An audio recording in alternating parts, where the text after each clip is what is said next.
The champagne flute trembled slightly in my hand as I stood at the edge of the opulent ballroom, watching my younger brother Marcus dance with his radiant bride, Elena. The Ritz-Carlton was decked out in white roses and gold accents, every detail screaming wealth and status, exactly the kind of wedding that would make our family forget I even existed. But then again, they'd been doing that for years. "Sarah, darling, you look like you tried." My mother's voice cut through the music like a knife wrapped in silk.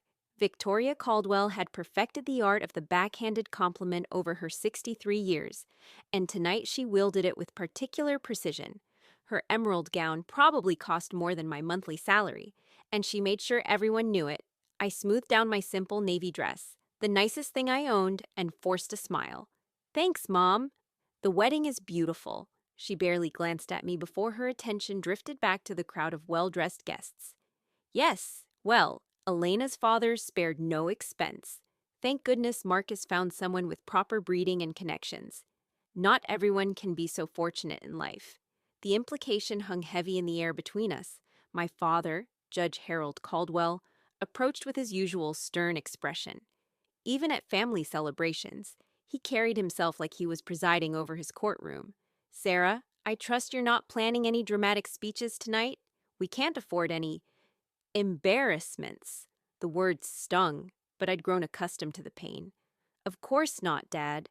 I'm just here to celebrate Marcus." "Good. Though I'm not sure why you bothered coming at all. It's not like you have anything in common with this crowd." He gestured dismissively at the room full of lawyers, judges, politicians, and business magnates, the cream of our city's social elite. My sister Vanessa glided over in her designer gown, her perfectly styled blonde hair catching the crystal chandelier's light. At 28, she was already a partner at a prestigious law firm, following in our parents' footsteps with the kind of success that made family dinners feel like performance reviews. I always failed. "Oh, Sarah." Still wearing that old thing, she fingered the fabric of my dress with mock concern. "Didn't you get the memo about the dress code? I could have lent you something, but—" She looked me up and down with practiced disdain. "Well, we're not exactly the same size, are we?" The cruelty was casual, effortless, the kind that comes from years of practice. But before I could respond, Marcus appeared beside us with Elena on his arm. My brother had always been the golden child, the one who could do no wrong in our parents' eyes. Tonight, in his perfectly tailored tuxedo, he looked every inch the successful attorney he'd become. "Sarah, I'm so glad you made it," he said, though his smile seemed forced. "Elena, this is my older sister Sarah, the one I told you about, Elena Worthington. Soon to be Elena Caldwell," extended a perfectly manicured hand. She was everything I wasn't. Tall, elegant, with the kind of effortless beauty that came from good genes and better cosmetics. Her wedding dress probably cost more than my car. "Oh yes, the artist, right?" Elena's smile was polite but cold. "How creative of you." "I teach art to underprivileged kids," I corrected gently, "at the community center." "How noble," she replied, her tone suggesting it was anything but. "Marcus mentioned you've been struggling to find your place in the world. Still living in that tiny apartment downtown?" The conversation around us had quieted, and I could feel eyes watching, waiting for my response. My cheeks burned with embarrassment, but I kept my voice steady. "It's cozy. And close to work." Vanessa laughed, a tinkling sound that somehow managed to be both musical and cutting. "She's being modest. Sarah's been finding herself for the past 8 years since college. Some of us just take longer to grow up, I suppose." "Now, Vanessa," my mother chided, but her eyes were twinkling with amusement. "We mustn't tease Sarah. Not everyone can be as ambitious as you and Marcus. Some people are just simpler." The word hit me like a slap. Simple. As if my choice to work with disadvantaged children, to try to make a difference in young lives, was somehow less valuable than their pursuit of money and status. "Speaking of which," my father interjected, "I heard from Bill Martinez at the club that his daughter just made partner at Cromwell and Associates, youngest partner in the firm's history. She's only 26. His eyes found mine with disappointment so familiar, it was like an old song. "Makes you wonder where we went wrong with the eldest, doesn't it, Victoria?" The group erupted in uncomfortable laughter, the kind that happens when cruelty masquerades as humor. I felt my throat tighten, but I forced myself to stand straighter. I'd learned long ago that showing weakness only invited more attacks. "Excuse me," I said quietly. "I need some air." I made my way to the hotel's garden terrace, my hands shaking as I gripped the stone balustrade. The night air was cool against my flushed cheeks, and for a moment, I allowed myself to feel the full weight of their casual cruelty. How had I become the family disappointment? When had my desire to help others become something shameful?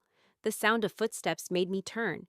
It was my Uncle Robert, my father's younger brother, and the only member of my family who'd ever shown me genuine kindness. He was different from the rest, a retired military man who'd spent his career serving his country rather than chasing wealth and social status. "Rough night?"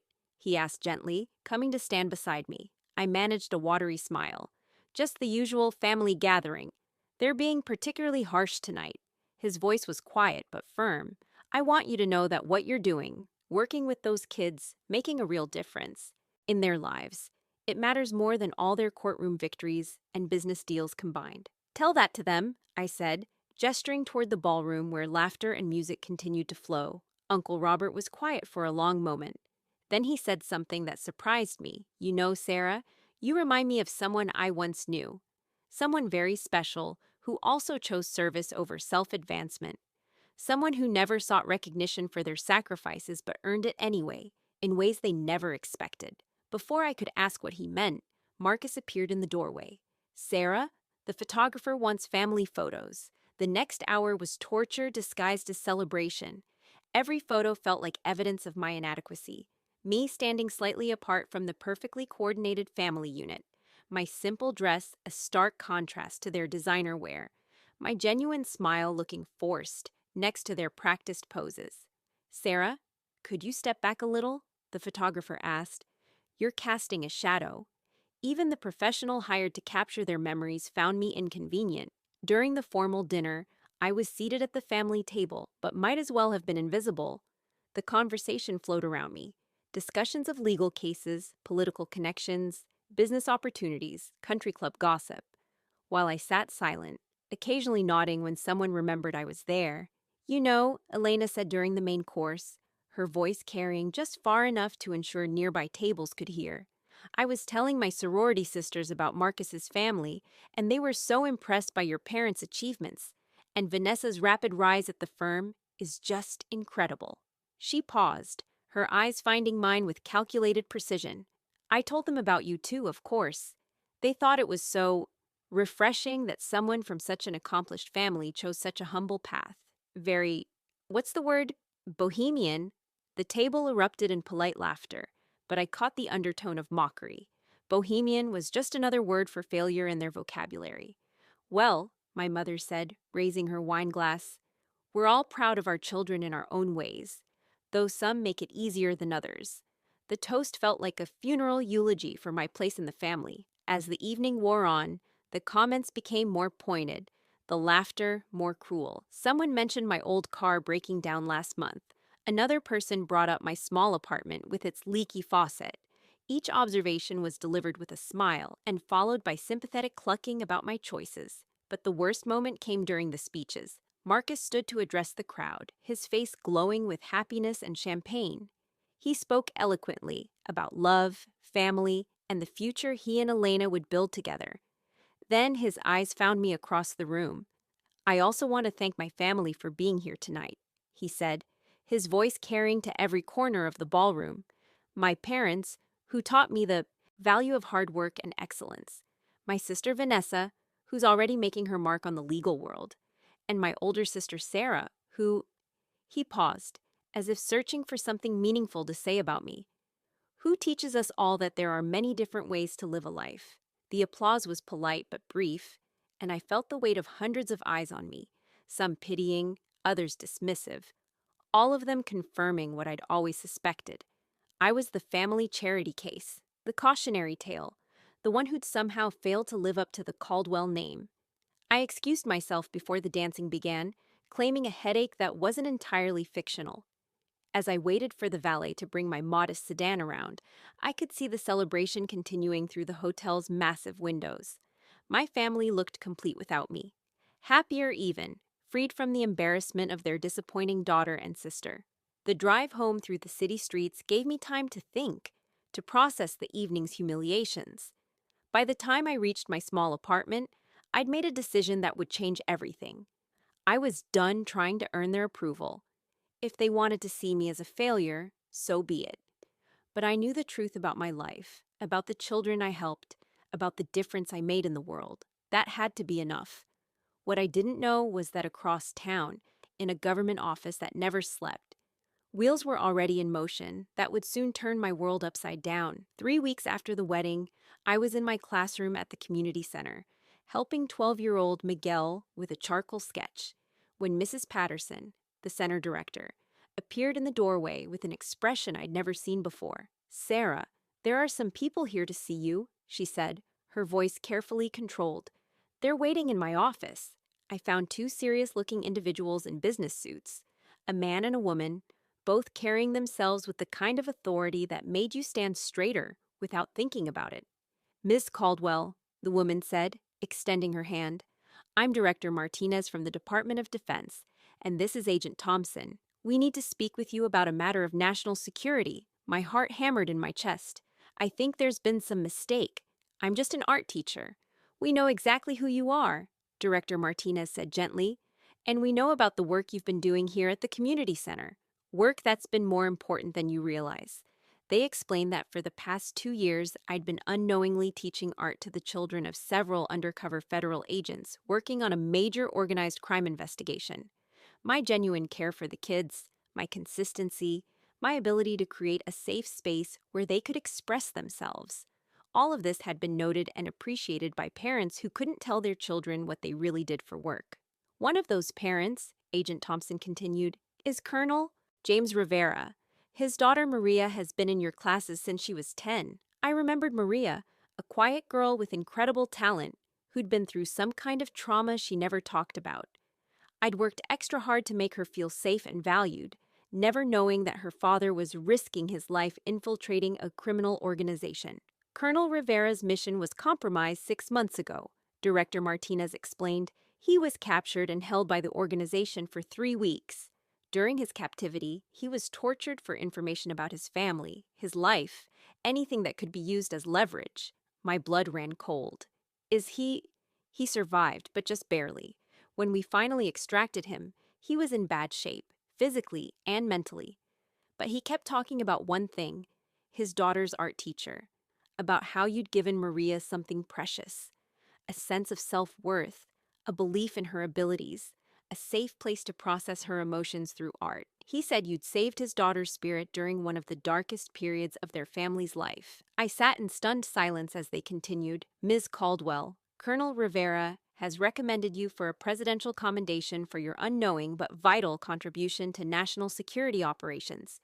Your work with these children, providing stability and emotional support to the families of deep cover operatives, has been instrumental in maintaining their covers and their mental health." The room spun around me. "I don't understand. I just taught them art." "You did much more than that," Director Martinez smiled. "And there's something else. The investigation Colonel Rivera was working on has been concluded successfully. A major criminal organization has been dismantled. Weapons trafficking has been stopped, and lives have been saved. The children of the agents involved, children you've been teaching, are finally safe to live normal lives." Agent Thompson leaned forward. "Ms. Caldwell, the President of the United States would like to honor your service. You're being awarded the Presidential Citizens Medal for exceptional meritorious service. The ceremony is scheduled for next Friday at the White House." I stared at them, unable to process the words. Me? At the White House? Being honored by the president? "There's one more thing," Director Martinez added. "Given your work with at-risk youth and your proven ability to provide support in high-stress situations, you're also being offered a position with a new government initiative. We're creating art therapy programs for the families of intelligence operatives, diplomatic personnel, and military families. The position comes with a significant salary increase and full federal benefits." My head was spinning. I need time to think about this, of course. "But Ms. Caldwell," Agent Thompson stood to leave, "I want you to know that what you've been doing here, working with these kids, making them feel valued and safe, it's not simple or..." humble. It's heroic. After they left, I sat in Mrs. Patterson's office, trying to make sense of what had just happened. The woman who'd been mocked as a failure 3 weeks ago was apparently a national hero. The life they'd all dismissed as meaningless had actually been saving lives. The presidential ceremony was scheduled for the same day as Elena's birthday party, an event my family had made clear I was expected to attend. Another opportunity for them to showcase their success while highlighting my failures. The irony wasn't lost on me. I decided not to tell them about Washington. Not yet. Friday morning, I stood in the Rose Garden wearing a new suit I'd bought for the occasion, listening as the President of the United States spoke about courage, service, and the everyday heroes who make extraordinary differences in ordinary ways. When my name was called, I walked forward on unsteady legs to receive a medal I'd never dreamed existed. "The nation is grateful for your service, Ms. Caldwell," the President said as he pinned the medal to my lapel. "Your dedication to supporting military families, even without knowing it, exemplifies the very best of American civic duty." The photos were taken, the handshakes exchanged, and then I found myself in a receiving line meeting various officials and dignitaries. That's when I saw her. Major General Patricia Hayes, the highest-ranking woman in the Army, approached with a warm smile. "Ms. Caldwell, I wanted to personally thank you for your work. My goddaughter is Maria Rivera, Colonel Rivera's daughter. She talks about you constantly." "Ma'am, you just changed her life," the general said firmly. "And in doing so, you helped preserve one of our most important operations. That takes a special kind of person." As she walked away, I heard her telling an aide, "That young woman is exactly the kind of citizen our service members fight to protect." I flew back home that evening, with the medal in my purse and a heart full of something I hadn't felt in years. Genuine pride in who I was and what I'd accomplished. Elena's birthday party was being held at my parents' country club, the same venue where they'd celebrated Vanessa's partnership and Marcus's engagement. I arrived late, having come straight from the airport, still wearing my suit from the White House ceremony. The party was in full swing when I walked into the elegant dining room. My family was holding court at their usual table, regaling Elena's friends with stories of their accomplishments. I could hear my mother's voice across the room, and then Vanessa argued the case so brilliantly that the judge commented on it from the bench. I made my way over, noting how the conversation died as I approached. "Sarah," my mother's voice carried that familiar note of disappointment. "You're late, and what on earth are you wearing? That suit is far too formal for a casual birthday celebration." "Sorry I'm late," I said, taking the empty chair that had clearly been saved for me as an afterthought. "I was in Washington." "Washington?" Vanessa looked skeptical. "What were you doing in Washington?" I reached into my purse and pulled out the small velvet box containing my medal. The table fell silent as I opened it, revealing the Presidential Citizen's Medal gleaming against its blue ribbon. "I was at the White House," I said simply, "receiving this from the president." The silence stretched for several heartbeats. Then my father spoke, his voice carefully controlled. "Sarah, if this is some kind of joke, it's not a joke." I pulled out my phone and showed them the official photos. Me standing with the president, me shaking hands with the Secretary of Defense, me receiving the medal in the Rose Garden. Elena snatched the phone, her face growing paler as she scrolled through the images. This can't be real." "It's real." I took the phone back gently. "It turns out the work I've been doing, teaching art to underprivileged kids, has been more important than any of us realized." I explained about the undercover agent's children, about the investigation, about how my simple work had contributed to national security. With each word, I watched their faces change. Skepticism giving way to shock, then to something that looked almost like fear. "The president called my work heroic," I continued. "He said I exemplify the best of American civic duty. Major General Hayes said I was exactly the kind of citizen our service members fight to protect." Marcus found his voice first. "Major General Hayes? Patricia Hayes? You know her? She's only the most decorated woman in the military. She's been in the papers, on the news." He trailed off, staring at the medal in my hands. My mother, for once in her life, seemed speechless.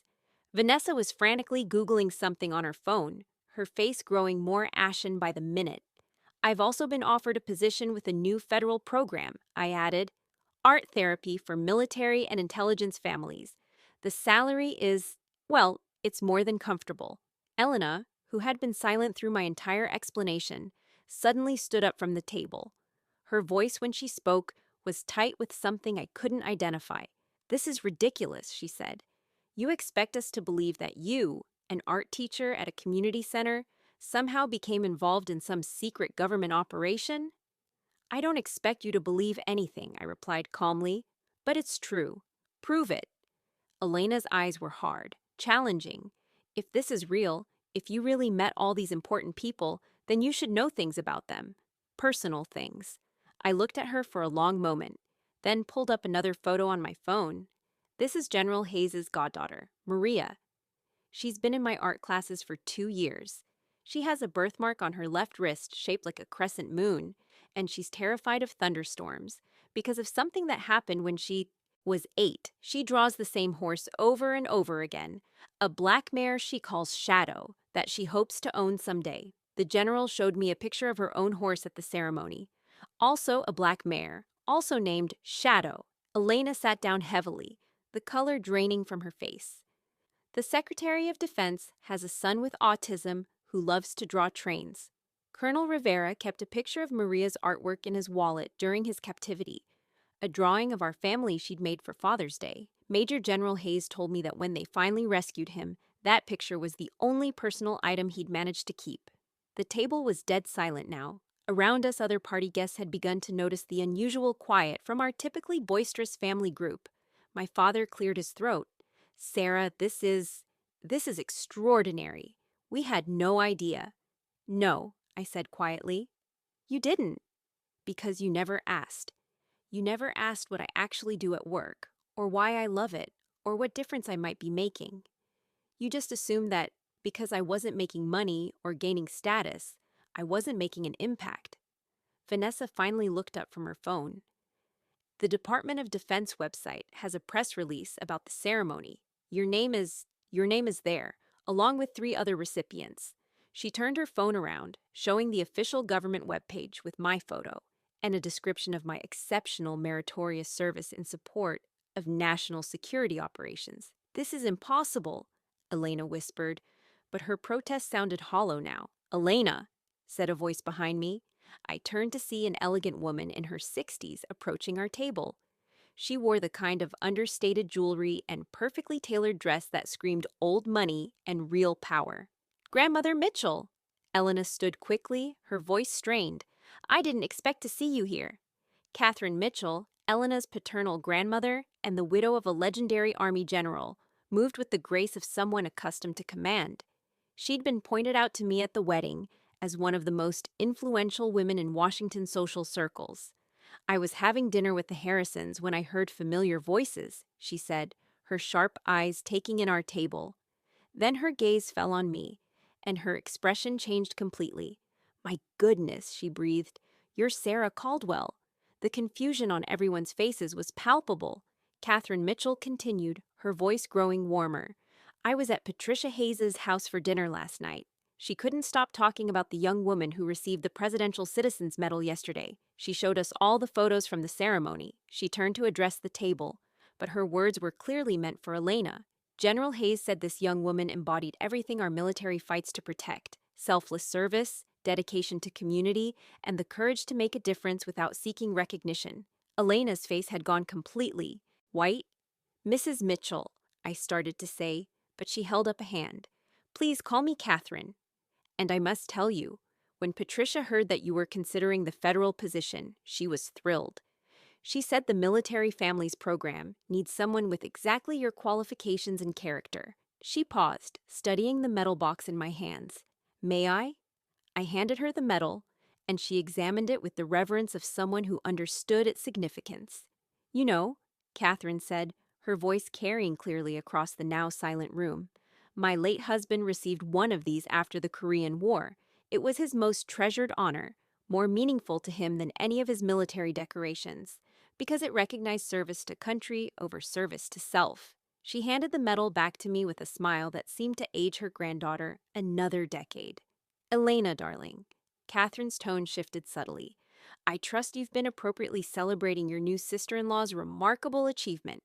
The question hung in the air like a sword. Elena opened her mouth, then closed it again, clearly struggling to find words. It was my mother who finally broke the silence, her voice uncharacteristically humble. We're all very surprised by this news, Catherine. Sarah hasn't had a chance to tell us the details yet. Catherine's eyebrows rose slightly. Surprised?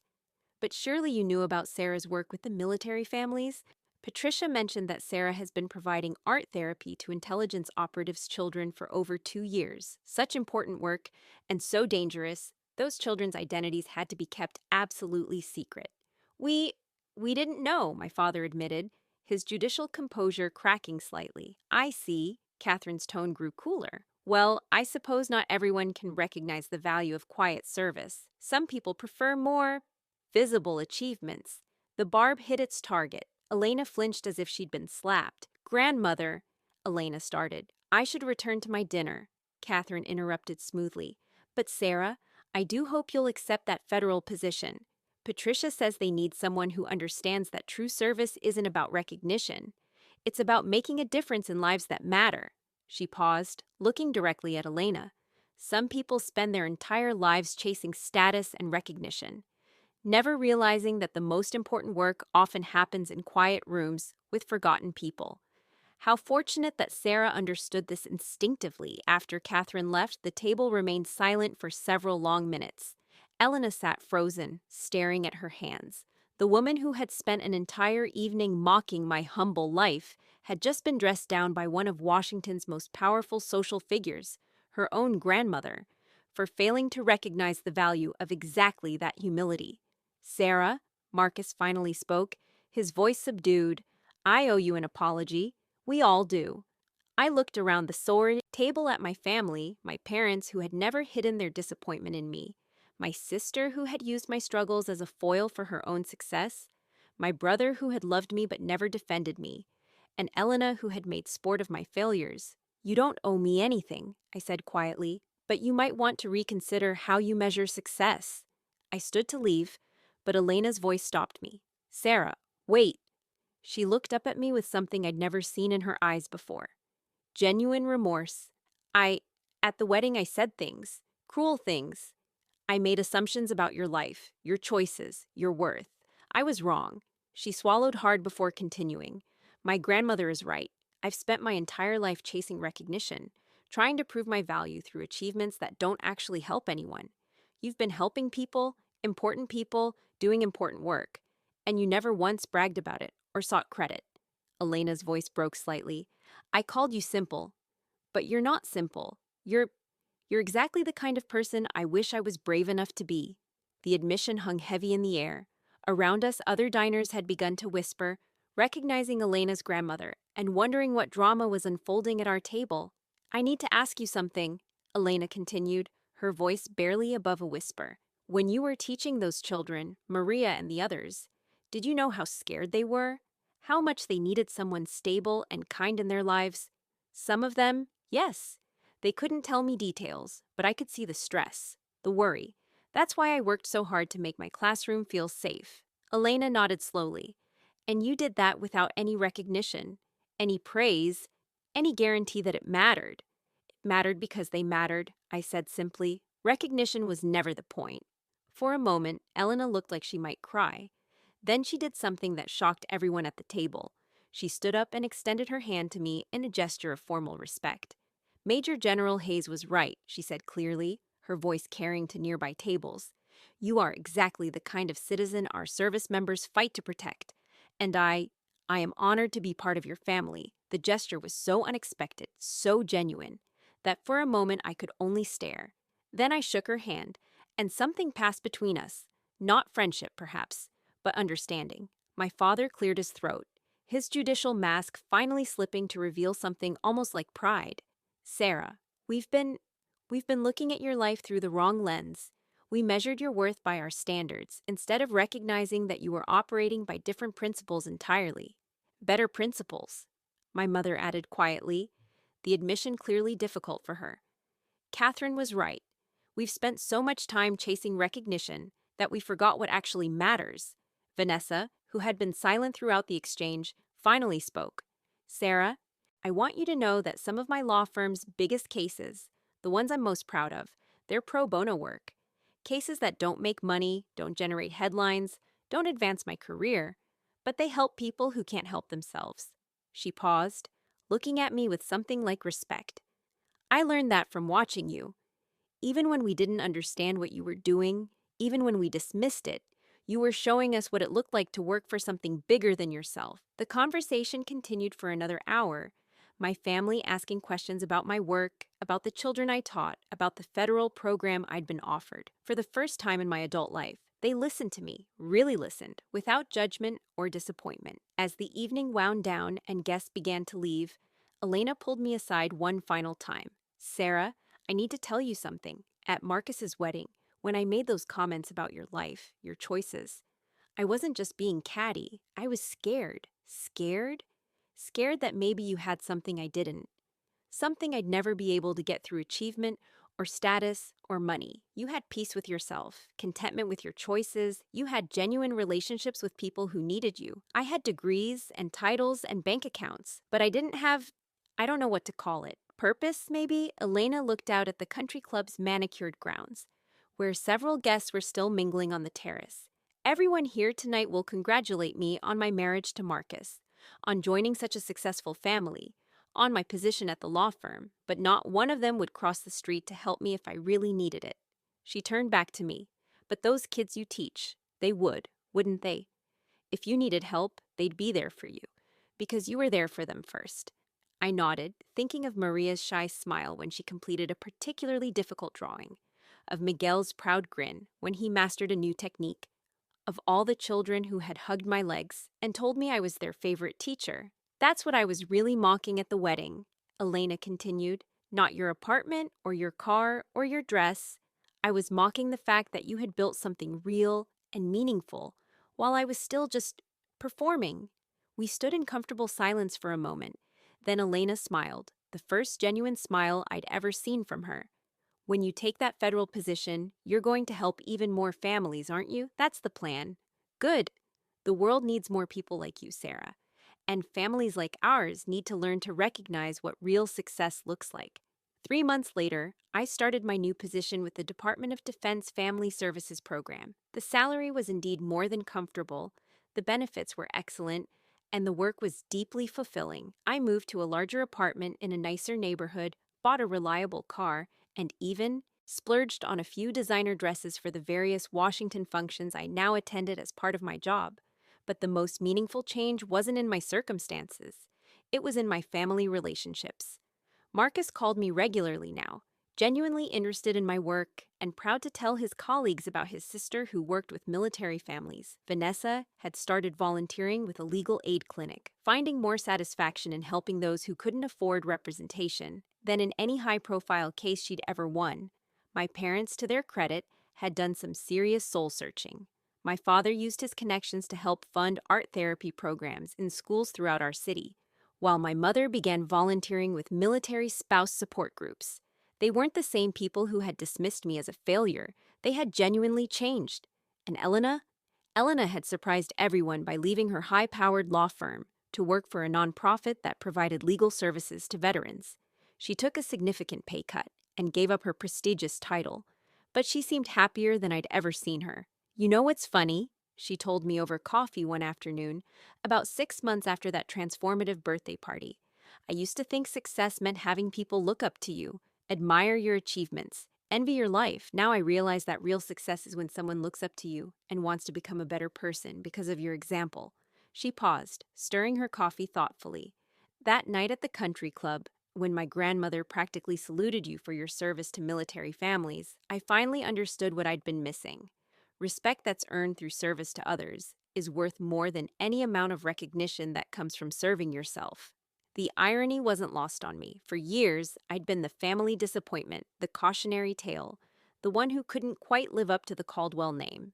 But in the end, it was my refusal to chase their version of success that led to achievements beyond anything they'd ever imagined. Major General Hayes, who had become both a mentor and a friend, summed it up best when she spoke at a Department of Defense ceremony, honoring civilian contributors to military family welfare.